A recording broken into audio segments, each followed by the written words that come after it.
Bismillahirrahmanirrahim. Today's topic of discussion is EFI most repeated MCQs. Start करते हैं हम infectious disease से। अगर कोई सेक्सुअली कॉन्टैक्ट हुआ है, सेक्सुअल कॉन्टैक्ट डिजीज है, कोई VDRL टेस्ट या RPR टेस्ट पॉजिटिव आ गया होगा और उसको पेनलेस चैन का है, पेनलेस अल्सर है, तो वो प्राइमरी सिफिलिस होता है। और अगर पेनलेस रैश होता है और लिम्फेडिनोपैथी होती है, वो सेकेंडरी सिफिलिस होता है। Gummas, CNS involvement like neurosyphilis, tabes dorsalis, Argyll Robertson pupil और CVS के साइन है। फॉर एग्जांपल सीरियस में थोरेसिक एयोर्टिक एनेरिज्म देखने को मिल सकता है या ओटाइटिस देखने को मिलता है। इन शॉर्ट कि अगर आपको सिर्फ चैनकर मिले, पेनलेस चैनकर, तो प्राइमरी सिफिलिस है। और अगर आपको पेनलेस रैश मिले, लिम्फेडिनोपैथी मिले, सेकेंडरी सिफिलिस होता है। गोमास, CNS और CVS के साइंस आपको टर्शियरी सिफिलिस में देखने को मिलते हैं। डायग्नोसिस आप डार्क फील्ड माइक्रोस्कोपी से बनाओगे। इसके अलावा FTA, ABS और एंजाइम इम्यूनोसे के लेवल करा लोगे। ड्रग और चॉइस प्राइमरी सिफिलिस में और प्रेगनेंसी में बेंजाथीन पेनिसिलिन होती है। और न्यूरोसिफिलिस के केस में आप क्या इस्तेमाल करोगे? प्रोकेन इस्तेमाल करोगे। नेक्स्ट है कंटिन्यूस स्टेप लैडर फीवर का पैटर्न है। सही है। abdominal पेन है, कॉन्स्टिपेशन हो सकती है, हेडेक आपको देखने को मिल सकता है। पल्स किया तो रिलेटिव ब्रेडिकार्डिया है, अपर एब्डोमेन के ऊपर रॉ स्पॉट्स मिल रहे हैं और सप्लीनोमेगाली है, तो एंटारिक फीवर होता है। इन्वेस्टिगेशन फर्स्ट वीक में ब्लड कल्चर करते हैं, सेकंड वीक में एंटीबॉडी लाइक विडाल टेस्ट करते हैं, थर्ड में स्टूल कल्चर और फोर्थ में यूरिन कल्चर कराते होते हैं। ओके, सही हो गया, ऑलमोस्ट ये हो जाएगा। और इसमें कहने का मतलब है कि जो कैरियर्स होती है वो मोस्टली फीमेल्स होती है, यानी फीमेल्स क्या होती है, वो कैरियर्स होती है, जबकि मेल्स आर मोस्टली अफेक्टेड। सही हो गया। और कैरियर्स के लिए आपने क्या करना होता है? सिप्रोफ्लॉक्सासिन या कोलिसिस्टेक्टमी करते होते हैं। ड्रग और चॉइस इन पाकिस्तान तो एजिथ्रोमाइसिन है। अब होता क्या है, सबसे पहले क्या होगा कि लाइक टाइफाइड है तो आपने क्लोरामफेनिकोल, एमॉक्सिलिन और ट्राइमेथोप्रिम सल्फामेथोक्सासोल दिया। अगर इन तीनों से रेजिस्टेंट है तो उसको MDR बोलते हैं, तो सिप्रोफ्लॉक्सासिन दे दिया। अब सिप्रोफ्लॉक्सासिन से भी रेजिस्टेंट है तो आपने एजिथ्रोमाइसिन या सेफ्ट्राइक्सोन दे दिया। क्लियर। और अगर उससे भी रेजिस्टेंट हो एजिथ्रोमाइसिन से, या तो ड्रग को मार दो या पेशेंट को मार दो। इसके बाद है ड्रग और चॉइस इन प्रेगनेंसी। तो ड्रग और चॉइस इन प्रेगनेंसी क्या होती है? एमॉक्सिलिन आपको देखने को मिलती है। क्लियर।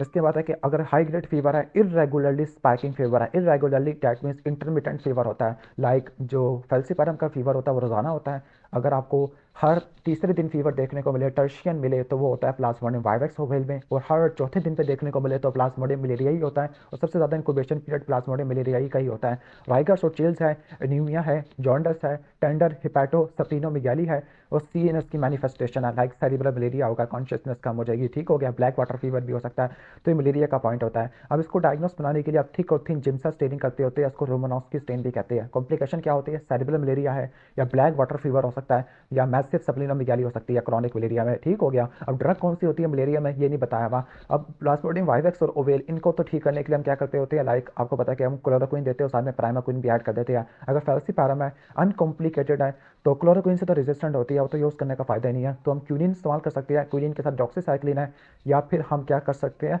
हम आर्टिमेसिलिन कम्बिनेशन थेरेपी इस्तेमाल कर सकते हैं, लाइक आर्टिमिथर और कोआर्टिमिथर और लुमिफेंट्रिन है। अगर कॉम्प्लिकेटेड है तो IV RT देना होता है 2.4 mg का, 0, 12 और 24 आवर्स के अंदर। सही हो गया, ऑलमोस्ट ये हो जाएगा। और अगर प्रोफाइलैक्सिस देना है तो प्रोफाइलैक्सिस में मेलारोन, डॉक्सीसाइक्लिन या फिर आप इस्तेमाल कर सकते हो मेलारोन और डॉक्सीसाइक्लिन, बस याद कर लो। सही हो गया।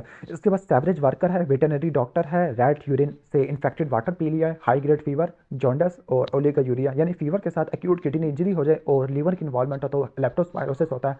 इसमें माइल्जी आपको ज़्यादा देखने को मिलता होता है। इसका जो बेस्ट टेस्ट है वो IgM देखोगे, माइक्रोस्कोपिक एग्लूटिनेशन टेस्ट में। और जो मोस्ट कॉमन ऑकुलर कॉम्प्लिकेशन है वो सब कंजक्टिवल हैमरेज है, ट्रीटमेंट डॉक्सीसाइक्लिन से ठीक करोगे। Drug of choice and IV drug user, जो कि एंडोकार्डाइटिस के साथ प्रेजेंट हुआ है तो वेनकोमाइसिन दे दोगे, ठीक हो गया। IV ड्रग यूजर मतलब स्टेफोरियस है, मर्सा देखने को मिलता है, तो वेनकोमाइसिन प्लस जेंटोमाइसिन ऐड कर दोगे। हाई ग्रेड फीवर है, रिट्रो ऑर्बिटल पेन है, रिट्रो ऑर्बिटल पेन है, प्लेटलेट कम है, हिमाटोक्रिट बढ़ा है, जिसकी वजह से हिमाटोक्रिट बढ़ा है, दैट मीन्स फ्लूइड लीकेज हो रही है, और मलेस और मालजी हो रहा है तो डेंगू फीवर होता है। अगर पेशेंट हाइपोटेंसिव होता, अगर पेशेंट में हैमरेजिक मैनिफेस्टेशन होती तो डेंगू हैमरेजिक फीवर था। अगर हाइपोटेंसिव था, ब्लड प्रेशर कम था, पल्स बढ़ गई, या तो डेंगू शॉक सिंड्रोम था, जिसको ब्लड ओके अच्छा, जिसको आपने ब्लड ट्रांसफ्यूजन से ठीक करना होता है। प्रिवेंशन क्या होगी? जैसे ही सूरज ढलने लगे आपने पार्क में नहीं जाना। इसके बाद है कि फीवर है और फीवर के साथ ड्राई कफ और सो थ्रोट है, ऐसे लग रहा है कि कोई अपर रिस्पिरेटरी ट्रैक इन्फेक्शन है। सही हो गया। या फिर ये इन्फेक्शस मोनोन्यूक्लियोसिस में भी देखने को मिल सकता है। यहाँ तक तो सिनेरियो अपर रिस्पिरेटरी ट्रैक इन्फेक्शन में जा रहा है, लेकिन जैसे ही अपर रिस्पिरेटरी ट्रैक इन्फेक्शन से आकर आपने देखा कि सैचुरेशन कम हो गया, सैचुरेशन अपर रिस्पिरेटरी ट्रैक में नहीं होती कम, लेकिन सैचुरेशन कम हो गया, लिम्फोसाइट्स कम हो रही है और न्यूट्रोफिल टू लिम्फोसाइट रेशियो बढ़ रही है, तो एक कोविड-19 का इन्फेक्शन होता है। करंटीना पीरियड 14 डेज का होता है। बूस्टर डोज 6 मंथ के बाद लगती है। हेपरिन देती है क्योंकि थ्रोम्बोबोलिज्म के रिस्क को कम कर देती है। अगर अब्रोड हिस्ट्री है, बाहर के मुल्कों में या वेस्टर्न कंट्री से आया है, रिस्पिरेटरी इशू है, फेफड़ों में मसला हो गया, लंग्स की इन्वॉल्वमेंट है, लिम्फेडिनोपैथी है और CD4 काउंट कम हो गया तो वो एड्स होता है। स्क्रीनिंग के लिए एलाइजा करते हैं और कंफर्मेशन के लिए वेस्टर्न ब्लॉटिंग करते हैं। अगर कहने का मतलब है कि 200 से कम हो जाता है CD4 तो निमोसिस्टस जिरोविकाई और टॉक्सोप्लाज्मोसिस नहीं, निमोसिस्टस जिरोविकाई और क्रिप्टोकोकल मेनिंजाइटिस है। अगर 100 से कम हो जाता है तो टॉक्सोप्लाज्मा गोंडिया, 50 से कम हो जाता है तो primary CNS lymphoma, primary multifocal leukoencephalopathy होती है और माइकोबैक्टीरियम एवियम इंट्रासेल्युलर कॉम्प्लेक्स होते हैं। इसके अलावा साइटोमेगालोवायरस रेटिनाइटिस भी हो सकता है। निमोसिस्टस जिरोविकाई की प्रोफाइलैक्सिस आपने रोक देनी है। कैसे देते हो? कोट्रीमोक्सासोल से देते हो, ट्राइमिथोप्रिम सल्फामिथोक्सासोल से देते हो। कब रोकोगे? जब CD4 200 से ज़्यादा हो रही है फॉर 3 to 6 मंथ है, फार्मर है और उसको स्विंगिंग फीवर है, बस यहाँ तक पढ़ लिया, फार्मर और स्विंगिंग फीवर, तो ब्रुसिलोसिस होता है। ठीक है, क्योंकि रोडेंट से या जानवरों से एक्सपोजर होता है, साथ में राइगर से स्वेटिंग भी है, हेडेक है, सर में दर्द हो रहा है, कमर में दर्द हो रहा है, हेपाटोस्प्लीनोमेगाली, लिम्फेडिनोपैथी है और स्प्लीनोमेगाली की वजह से थ्रोम्बोसाइटोपिनिया हो गया है, तो ये ब्रुसिलोसिस होता है। ट्रीटमेंट ऑफ सूडोम मेम्ब्रेनस कोलाइटिस, तो सूडोम मेम्ब्रेनस कोलाइटिस का जो ट्रीटमेंट होता है वो होता किस वजह से? कोलेस्ट्रिडियम डाइफिसिल से होता है। कोई एंटीबायोटिक यूज़ करा होगा तो आपने IV मेट्रोनिडाजोल या ओरल वेनकोमाइसिन देनी होती है। नेक्स्ट है नेफ्रोलॉजी। नेफ्रोलॉजी में एक ड्रग जो कि आपने CKD वाले पेशेंट में अवॉइड करनी होती है वो मेटफॉर्मिन होती है। सही हो गया? ओके, तो एक बात आपने याद रख लेनी है। और एक बात याद रख लेना कि अगर किसी को बायलैटरल रीनल आर्टरी स्टेनोसिस होती है तो ड्रग आपने अवॉइड करनी है, वही इनहिबिटर होती है, आप रीनल एंजियोग्राफी इस्तेमाल करोगे। और CKD वाले पेशेंट में मेटफॉर्मिन इस्तेमाल नहीं करनी होती। ठीक हो गया? लैक्टिक एसिडोसिस को बढ़ा देती है।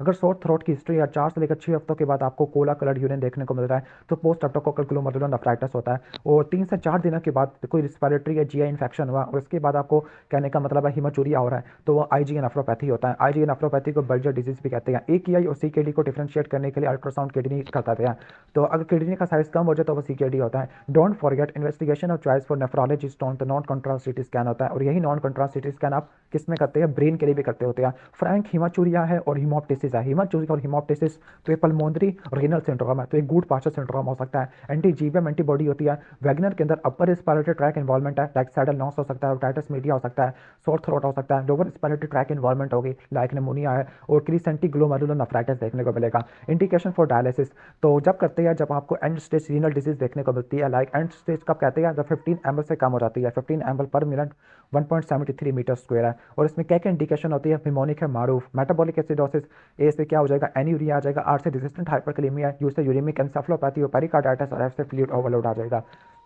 अगर एक्यूट रेनल फेलियर है और साथ में हेयरिंग डेफिसिट भी है, सेंसरी न्यूरल डिफरेंस है और ओकुलर लेंस की डिसलोकेशन है तो ये एल्पोर्ट सिंड्रोम होता है। एक्स लिंक्ड डोमिनेंट होता है। डोमिनेंट मतलब ये फीमेल में ज़्यादा देखने को मिलेगा, ऐसे मेल में भी ज़्यादा देखने को मिलेगा।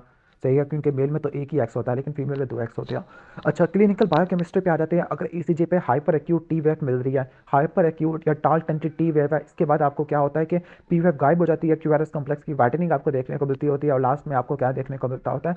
ओके, साइन वेव पैटर्न देखने को मिलता है, तो ये हाइपरक्लीमिया होता है। हाइपरक्लीमिया में T वेव की फ्लैटनिंग होती है और U वेव्स देखने को मिलती है। हाइपरक्लीमिया का जो इमीडिएट मैनेजमेंट होता है IV कैल्शियम ग्लूकोनेट देना, 10 ml ऑफ 10% देना होता है। ठीक हो गया? क्लियर? और इसमें अगर आपने क्या करना है, आपने ना ग्लूकोज सॉरी क्या कह रहे हैं, पोटेशियम को सेल के अंदर भेजना है तो आपने ग्लूकोज और इंसुलिन देनी होती है, बीटा-2 एगोनिस्ट देना होता है और सोडा बाइकार्बोनेट इस्तेमाल करना होता है।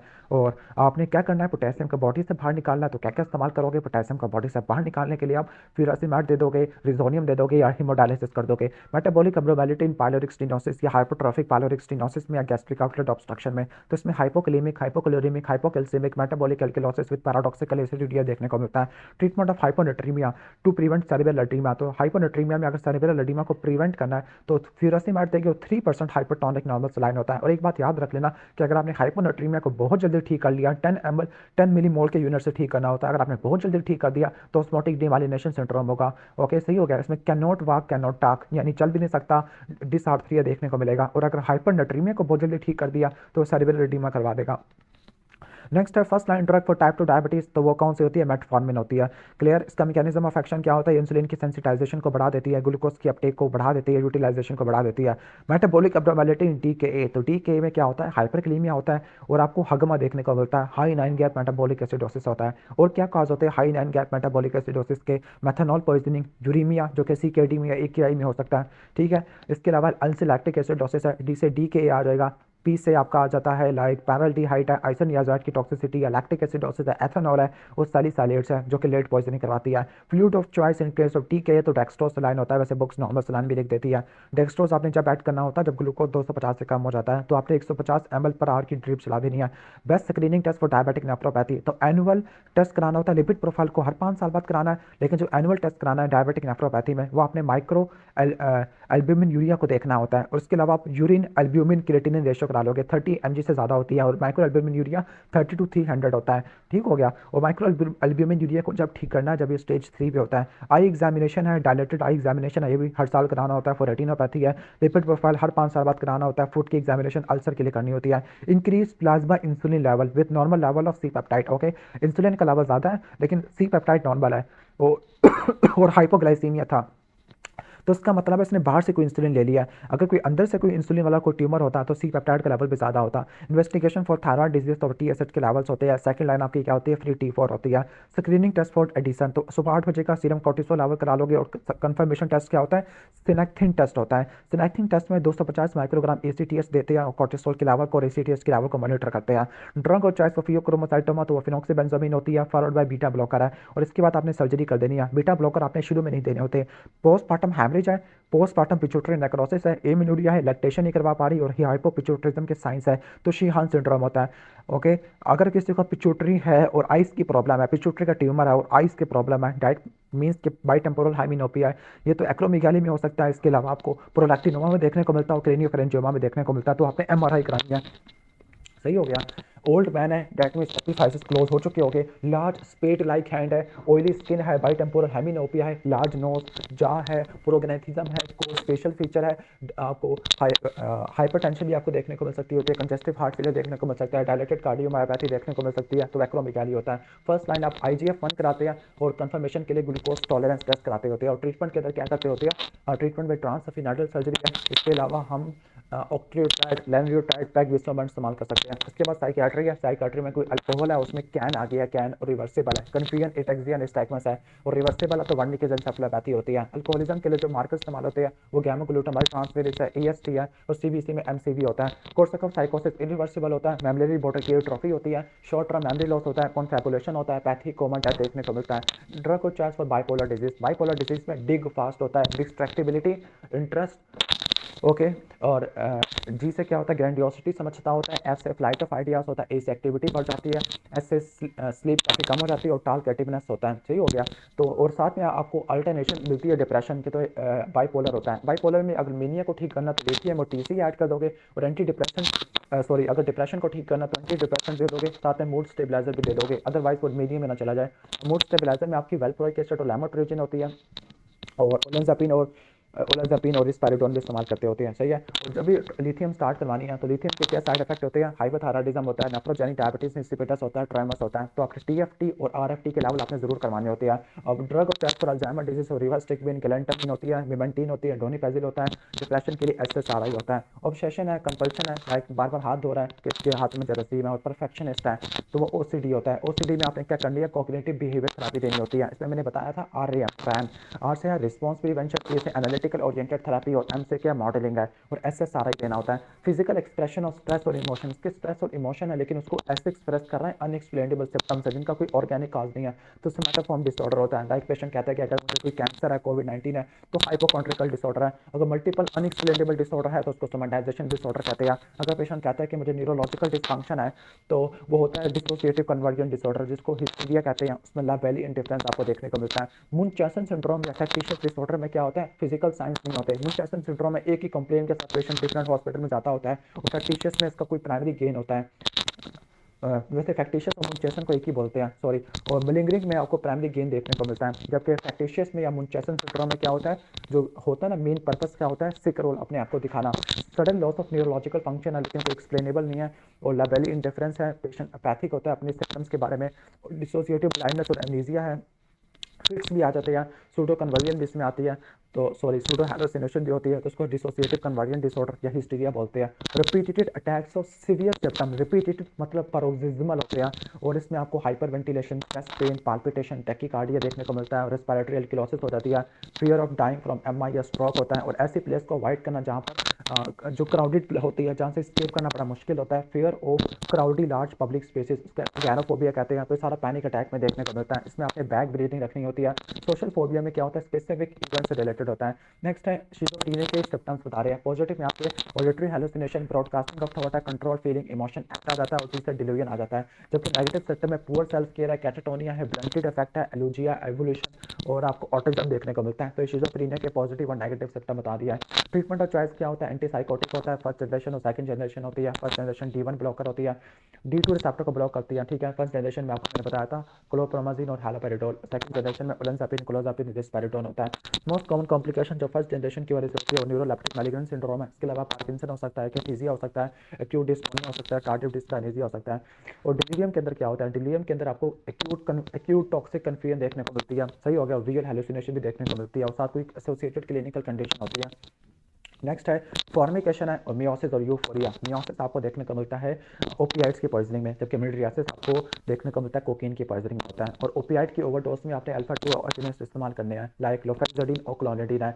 ईटिंग डिसऑर्डर है, साथ में वेट लॉस भी हो रहा है, यानी वेट लॉस 15% से ज़्यादा का है, एमेनोरिया 3 महीनों तक का है। Okay, distortion of body image है, और क्या होती है, और avoidance of high calorie food है, तो ये एनोरेक्सिया नर्वोसा में देखने को मिलती है। बुलिमिया नर्वोसा में recurrent attacks of binge eating होती है, और इसका सेल्फ कंट्रोल खत्म हो जाता है, ओवर द बिंज ईटिंग है। उसके बाद जब वो खा लेगी तो सेल्फ इंड्यूस वॉमिटिंग करेगी, परगेटिव करेगी, या फिर एक्सरसाइज करेगी, सही हो गया। और सेल्फ इंड्यूस वॉमिटिंग की वजह से रसल साइन या डेंटल इनेमल देखने को मिलेगा। फैमिली हिस्ट्री और साइकेट्रिक सिम्पटम है तो हंटिंगटन कोरिया में देखने को मिलता है। विल्सन डिजीज में आपको लिवर डिजीज भी देखने को मिलेगा, ठीक है। अच्छा, हंटिंगटन कोरिया में 3M होती है। मूवमेंट डिसऑर्डर में कोरिया, मूड में आपका हो सकता है एक कॉग्निटिव डिसफंक्शन या मूड अल्टरेशन, और M से मेमोरी में डिमेंशिया देखने को मिलेगा। नेक्स्ट है डर्मेटोलॉजी।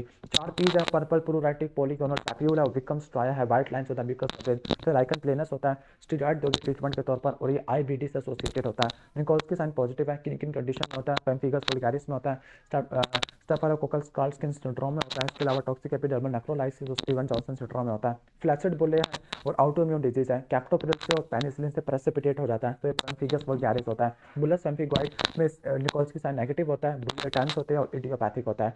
रेड प्लाक है, रेड इरिथेमाटस पिंक प्लाक है, सलमन कलर्ड प्लाक भी कहते हैं, सिविल वाइट स्केल्स है, और कोई जॉइंट की कंडीशन भी एसोसिएटेड है। ऑस्पिट साइन वोरोनॉफ साइन पॉजिटिव है तो वो सोरियोसिस होता है, सही हो गया। टारगेट लीगन इरिथेमा मल्टीफॉर्मी में होती है, इसकी सीवियर फॉर्म को स्टीवन जॉनसन सिंड्रोम कहते हैं।